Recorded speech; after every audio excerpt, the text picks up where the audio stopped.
දිඹුලාගල ආරණ්‍ය සේනාසනයේ වැඩ වාසය කරන සම්පූජනීය මහා සංඝරත්නය උදෙසා යෝගාවචරව වැඩ වාසය කරන භික්ෂූන් වහන්සේලා උදෙසා ග්‍රන්ථදූරය හදාරන සාමණේර භික්ෂූන් වහන්සේලා උදෙසා පෙර දින සවස ගිලන්පස පූජාවෙන් ආරම්භ කළ මෙම දානමය පින්කම් මාලාවේ අද දහවල් මහා දානමය පින්කම සඳහා මිය යන්නට යෙදුනා වූ ජේ.පී.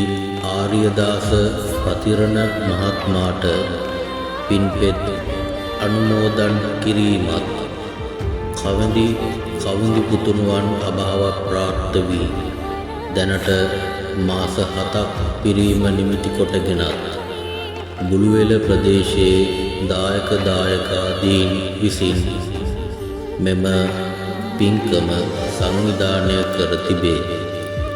මෙම උතුම් පින්කම සඳහා සහසම්බන්ධ වුණු බුළුවෙල ප්‍රදේශවාසීන් සියලු දෙනාට මෙම පින්කමට උදව් උපකාර කළ සෑම සියලු දෙනාට මේ සිදු කරගත්තා වූ කුසල් අනුමෝදන් වේවා.